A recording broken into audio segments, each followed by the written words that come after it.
Okay, so the topic of today's video is how you can build a very high-end PC on a budget. Meaning, you absolutely want to buy these, which are an i9, 4090, all those things, okay? But if you buy these, right, and actually the motherboard as well, right, you can actually manage to squeeze in a 14th gen i9 and an RTX 4090 in, believe it or not, roughly a 3,000 euros or $3,000 budget PC. So let's get over how you do that. Now, the first step is going to be the motherboard. Now, it is probably what most of you will criticize in the comments, but it is actually a smart choice. So what we have right here is, instead of a Z790, we got a B760, but it is a very good B760. It's a Mortar Wi-Fi with decent heatsinks. So why is that? It's because on Z series motherboards, you generally pay for extra features which nobody really uses, like support for extra PCIe expansion slots. Then you pay for beefier VRMs, which you're going to be using in overclocking, but this i9 draws too much power. It is just a bad idea to overclock it. Even though I have tutorials on how to do it on the channel, it is overall a bad idea unless you're running like a custom loop or stuff like that. The best thing to do is to undervolt this thing and tweak the RAM and everything else properly. So the motherboard to run an undervolted CPU will be plenty fine. So this is the first thing. And these things can be had for cheap, but buy a good B760.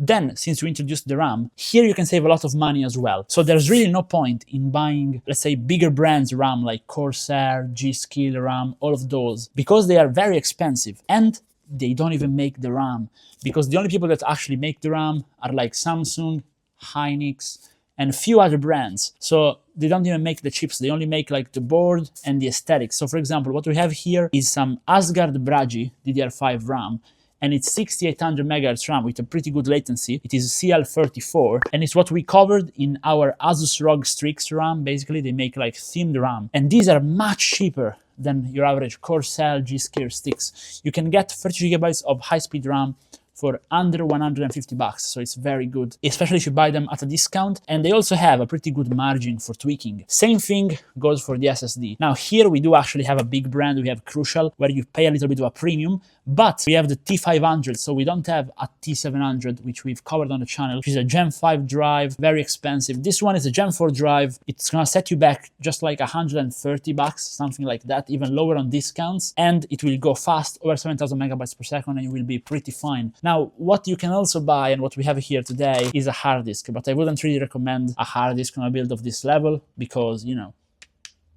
I mean, spend the extra money, get an SSD, but the guy today really wanted a 6 terabyte drive, so we've got that, I guess.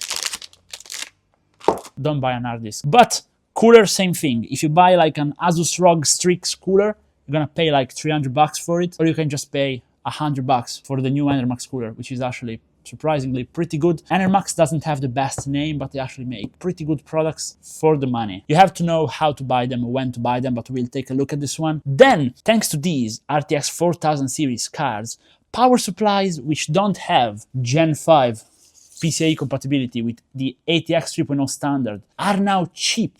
You can buy like a brand new 80 Plus Platinum 1300 watt power supply for like 200 bucks, 150 bucks. And this is overkill. You don't need to buy a 1300 watts PSU. Matter of fact, if you undervolt the GPU and the CPU, you can get away with an 850 watt 80 Plus Platinum good power supply, and you will be plenty fine. But you can buy these for very cheap. Seasonic is one of the best brands out there, even though it is expensive. If you buy the older model, they're cheap. Smart choice there as well. Case as well. Now this is very much personal preference, and we have covered actually better cases than this in the past, but this is the updated GH 560 digital from Deepcool. It is a cool case. I like it. I like Deepcool products. But honestly, you can buy better than this for very cheap. There are very good brands out there emerging, like Sarah Gaming, LC Power. We have them on the channel. Again, just look at the other builds, and really you can get away with an $80 case, even on a high-end build, because everything is cooled nicely. RTX 4090s don't really have temperature issues. So this is how you pick the components to make a good build. Now today, it's gonna be a little bit of a different video, because we're not gonna be focusing on gaming or on like used value for money, as we usually do on the channel, but I'm just gonna build this one out very aesthetically, and then show you, in a little conclusion, all the temperatures, performance, and noise levels, as well as a few concluding tips. If you have enjoyed the video this far, maybe drop a like and comment if you would change any of these or do something better. I'm sure other people will find it helpful, and let's get building.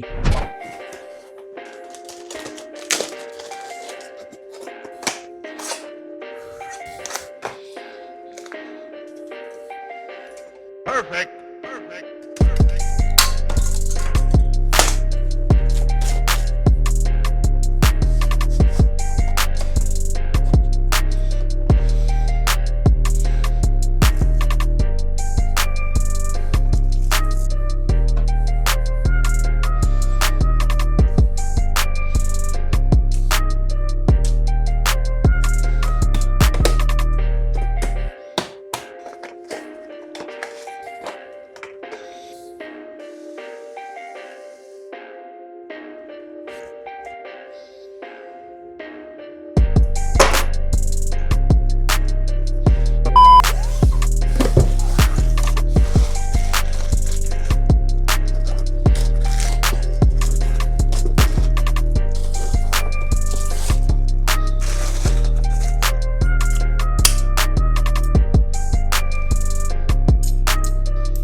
Well, here we are with the PC finished. Now, it was a pretty seamless build experience, to be honest. Very quick, took me at most 2.5 hours, I think. The only real tricky issue was the cooler is actually pretty big, and Enermax made a thick rod, so they kind of follow the steps of what Arctic has done with their liquid freezer 2, which is at the moment the best cooler on the market, but that made it a bit trickier to install. But since we started from the cooler, let's actually talk about it now. All the fans are fully daisy chainable, so literally you can just plug one into each other, and then at the end you have an LED and fan strip which you can just connect to your motherboard, so very easy. The pump as well, it has its own connector, and they also give you a SATA adapter, so you can just plug it to the power supply, so pretty easy. What's really cool as well is the front is magnetic. Now they again follow the footsteps of what Deepcool did with their LT720. As we can see, Enermax clearly knows how to take good inspirations from other brands, but hey, I can't complain if it's a good product, and I think the fans look nice as well. They have definitely improved. I think Enermax, honestly,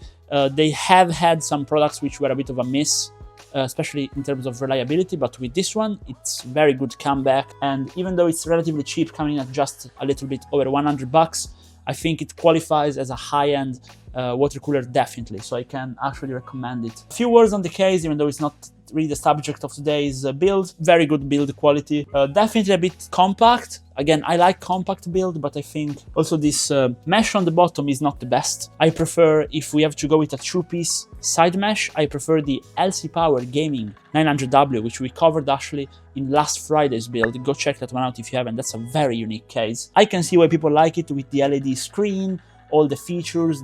It comes with 4 fans. It's not bad value for money at all. I will not spend time, of course, talking about the motherboard and CPU because they go extremely fast. We'll put just a few benchmarks on the screen. What really matters is the temperatures are in check, but I will spend time actually talking about this Asgard Bragi RAM, because I have been running G.Skill Trident Z DDR4 RAM in my personal build for like 6 years.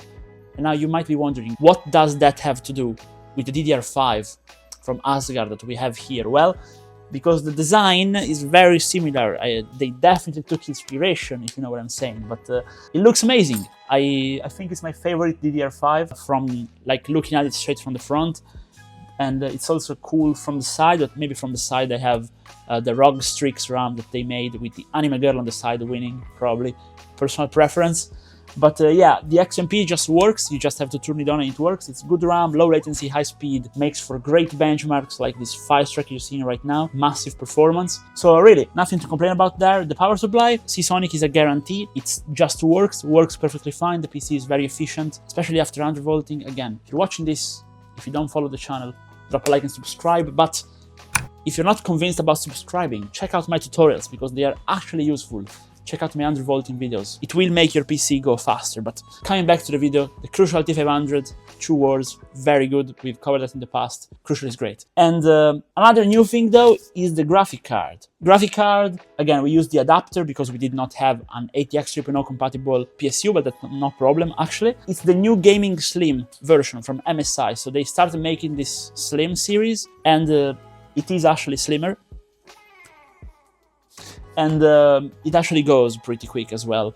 I don't see any kind of performance difference compared to a normal RTX 4000 series card because the coolers were a little bit over-engineered. Now, little segment, little fun fact, why were the cooler on RTX 4090s over-engineered? Because at launch, there were these rumors that the RTX 4090 was going to draw a lot of power, consume a lot of power, and be very thermally demanding.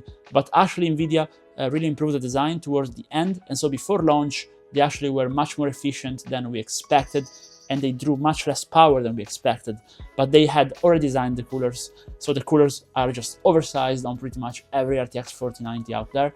This is actually the right cooler for it. So yes, it will be slightly more noisy, but all in all, it's very good, and I can recommend you buy one if they're cheap enough. Remember, price is always the most important thing. I like the aesthetic of it, and I think we can conclude the build here. But you guys let me know down in the comments what you think about Enermax cooler, Asgard RAM, which were really the focus of today's builds, and if you have any kind of tip on how to make a good budget build on the high end, again, please drop it down below. And hopefully I will see you guys in another video. Goodbye.